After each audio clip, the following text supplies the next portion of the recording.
What's up, Mets fans? It's your boy CP, and welcome back to the True Mets Talk podcast. In particular, the True Mets Talk pregame video right here this afternoon on February 28th, ahead of some pretty interesting action between the New York Mets and the Washington Nationals later on this afternoon at about 1 p.m. Eastern Standard Time.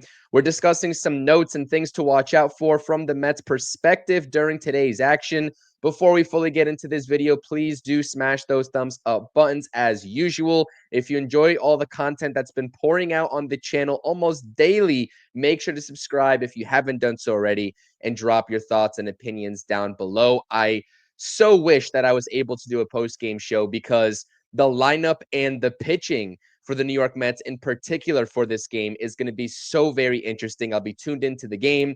I just can't go live right after. I do have some prior commitments, so I do apologize about that. But I wish I could because there's going to be a lot to talk about following the conclusion of this game. And why is that, you may ask? Well, it's because this lineup and the guy who's on the mound for the New York Mets to start things off, it's very interesting. Carlos Mendoza putting out almost the A lineup in the top five, as you can see from Francisco Lindor all the way down to Mark Vientos. And surprise alert, Brandon Nimmo makes his first appearance in spring training this afternoon, batting fourth in the cleanup spot. And this comes amidst all the conversations about how Carlos Mendoza is going to align his top five in the batting order, whether Brandon Nimmo is a serious candidate to bat cleanup or not, right behind Pete Alonso. If Pete Alonso is going to be following Juan Soto in that lineup as that top three with Lindor, Soto, and Alonso has been a mainstay here early in spring training. Now with the addition of Nimmo back in game action, recovering from some, I guess, plantar fasciitis symptoms and that nagging injury to his foot. That's something that we're definitely going to monitor as he's going to be starting off in left field. And we're going to be watching for that out of Brandon Nimmo all season long.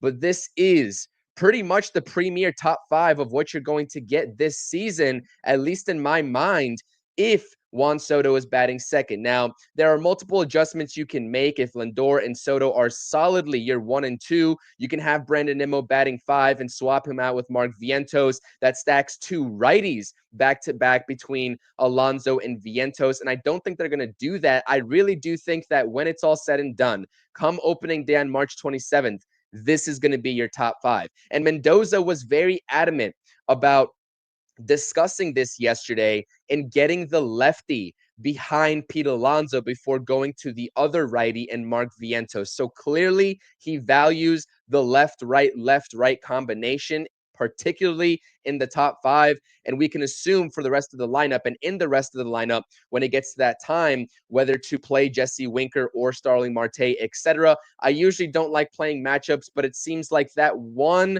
facet of the game, especially from the managerial perspective, the matchups lefty and righty versus righty lefty, etc., and vice versa, I should say, definitely do matter and will make a contribution and impact to the everyday lineup construction in 2025 from Carlos Mendoza. Rounding things out after Mark Vientos, and by the way, I'll get into Brandon Nimmo here in just a second because I do want to talk about some upcoming projections for Brandon Nimmo following a pretty sluggish season last season in 2024. But then we have Luis Torrens catching, batting sixth in this afternoon's ball game. Tyrone Taylor batting seventh, playing center field. Jared Young getting the DH duties. Again, Jared Young appearing in my video just a couple of days ago, maybe going on a week, talking about top five players in spring training that are fringe roster spot guys to watch out for. Jared Young was a part of that list. So I'm continuing to watch his at-bats and how effective he is in terms of putting bat to ball and achieving some results here in spring training to potentially, turn the eyes of the Mets front office. And then also rounding things out, batting 9, Luis Angel Acuna. Always got to watch out for him. He also did appear as the number one player to watch out for in spring training as he is in this continuous battle with the likes of Jeff McNeil at the second base spot and also Brett Beatty at this point. And we've talked about Brett Beatty. If you missed my post-game reaction slash latest Mets news and notes video from yesterday that was posted at 8 p.m. It's going to be in the description down below. Make sure you go check that out after you watch this video. But we talked about the hot start that Brett Baty has gotten off to, something for like 6 for his first 11 with 3 extra base hits, 2 of those being home runs to the pull side, getting lift on some of his swings and the baseball leaving the yard. It's good to see out of Brett Baty, and that's somewhat of bad news if you're a Luis Angel Acuna fan and we're hoping for him to make the open day roster. I'm not saying that's out of the possibility, given the hot start with Brett Baty, and Brett Baty's automatically going to win that last roster spot, but that's definitely something to monitor, because at this point, with this last Mets roster spot on the bench, we know who the mainstays on the bench are going to be. Whoever's not DHing is going to be the other DH, the other platoon, whether it's Winker or Marte, are going to be your first bench option. Then you'll have Tyrone Taylor, Luis Torrens, and then to round things out, these two, Brett Baty and Luis Angel Acuna, are competing for that 4th spot on the bench. So definitely some names to pay attention to. That's why this is such an interesting lineup and an interesting game. And again, I'm going to say it one more time. I definitely wish I was available to do a post-game live stream like we've been doing on the channel throughout this past week. So again, watching out for Acuna, Jared Young, definitely Brandon Nimmo as he makes his first start in spring training. Again, I really do want to get into Brandon Nimmo. We will here in just a second, but look at the other star. I starred these guys for a reason here on the left-handed side of the lineup box. Brandon Sproat gets the start and he gets the nod this afternoon. The highly touted Mets prospect. He's a top 40 prospect in the entirety of the MLB pipeline and their top 100 list. He has been rising through the ranks. We've been talking about him all off season. Can he make an immediate contribution to the Mets rotation in 2025? If so, when will that be? And that conversation and discussion will continue throughout the course of the season. He's definitely not going to be ready come opening day. He's not going to be making the rotation. I'm sorry to tell you all. I know that there's a lot of Mets fans that are kind of holding out that hope, especially with the recent injuries in the rotation, but it's far too early to rush Brandon Sproat, especially when he had some things to work out in AAA towards the tail end of last season, not really posting the most effective numbers after he dominated AA. So he will be starting a season off in AAA, but he is a flamethrower. He has awesome, a couple of off-speed pitches that are just tremendous in terms of the movement and producing, a high strikeout rate across all the different levels that he's appeared in so far. And predominantly that slider. I'm watching out for that slider and how effective he can throw it in game action. Now, again, this is the first start that he's getting in spring training. We've been seeing him throw live batting practice sessions, but clearly that is much different than an in-game environment. So all eyes should be on Brandon Sproat, Mets number 1 prospect in the eyes of me and the number 1 prospect in the eyes of many. Whether you want to flip-flop him and Jet Williams, I'm not really sure. Depends on who you ask and who evaluates this farm system. But for me, Brandon Sproat is clearly the Mets' number 1 prospect. And again, there's really no reason to rush him at this point. Even when opening day comes around and knowing that a couple of guys are on the IL, the Mets have enough and they have enough names, right? Especially with the emergence in spring training of Max Kranick. Paul Blackburn seems to be on track to make the opening day roster and be available in the opening rotation. So there's a little bit of reason to be worried, but there's no reason to panic as of right now, especially in the first month, late March to about early April, or late April, I should say. There's no reason to panic, Mets fans. I will tell you that first and foremost. But let's dive deeper, a little bit deeper into Brandon Nimmo and his upcoming 2025 season. As we all know, 2024 was an abysmal year for Brandon Nimmo, in particular at the plate, but also you can say in the field with that excruciating pain that he was dealing with. When we saw him in the playoffs hobbling around in left field, we were very worried about what it was, what the timetable was going to be going into the offseason. Well, he is here and he is looking to bounce back in a major way. Brandon Nimmo's on-base percentage dipped about 35 points last season. That's something that he is notoriously known for, getting on base and that infamous sprint walk to first base after he draws that walk, and also the batting average, right? Usually anywhere you can count on Brandon Nimmo being between a 265 even to a 285 hitter. Last year's at 224. Also, something to watch out for is his approach at the plate. Brandon Nimmo has not posted an OPS, that's on base plus slugging percentage, below 800 since the 2019 season. Last year was the first time that he has ever done that since 2019.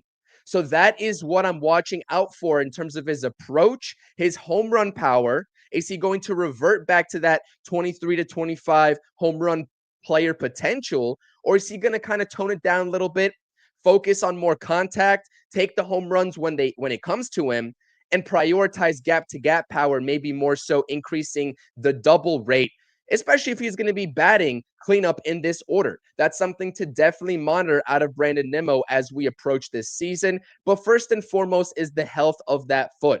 Now, if you look at the Steamer projections, they are projecting him to appear in 134 games. So clearly, there's going to be scheduled off days according to these algorithms. And just assessing the situation of Brandon Nimmo, I know algorithms aren't really perfect and they don't really take into consideration some of the human factors. So definitely not taking into consideration the injury, like I just kind of mentioned. But again, we are taking that into consideration. That's something that we have to talk about. So 134 games projected from Brandon Nimmo. But this is interesting right here.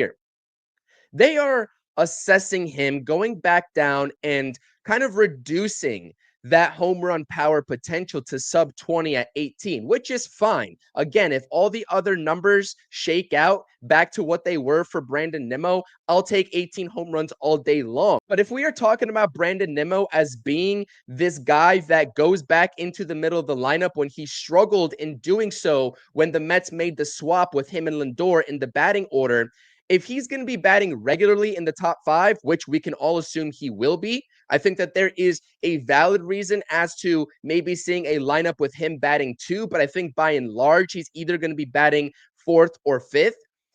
There's going to be runners on for him, which means there's going to be RBI opportunities, which means I don't really know what Steamer is projecting here of 69 RBIs, especially when he's coming off of a season, a down season, when he posted 90 RBIs. So I'm curious, and I actually wish that I knew the way to find this within the algorithm. I'm not sure if it's possible or not.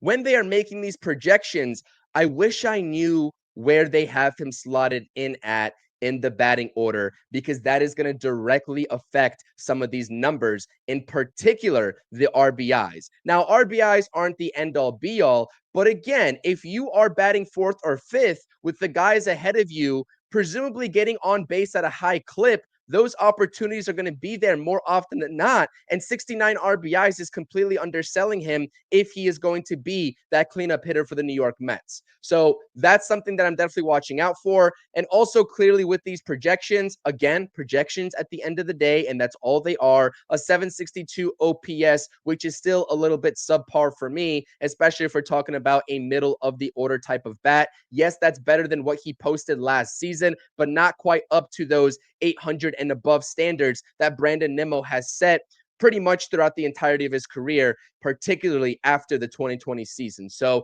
weighted runs created plus from Fangraphs at 119, well above average. I don't have any issues with Brandon Nimmo and what he's going to produce at the plate. I think that we're going to see an unlocked version of Brandon Nimmo, and I think that we're going to see him bounce back in a major way. And again, this lineup is full of wild cards at this point, taking the Mets from a very good lineup to a borderline elite lineup. Brandon Nimmo is going to be one of those players in terms of the increase in production from season to season, from 2024 to 2025. Clearly, Jeff McNeil is going to be one as well. And Francisco Alvarez is that third player that can help the Mets lineup reach that type of status. So all eyes in particular on those three players.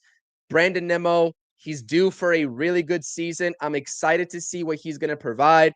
But clearly, as we watch spring training, as we watch the early goings of this season, how is that foot going to hold up? Because at that point, you're going to have to rely very heavily on a guy like Tyrone Taylor, or maybe even a Jose Siri if Tyrone Taylor slots in at left field.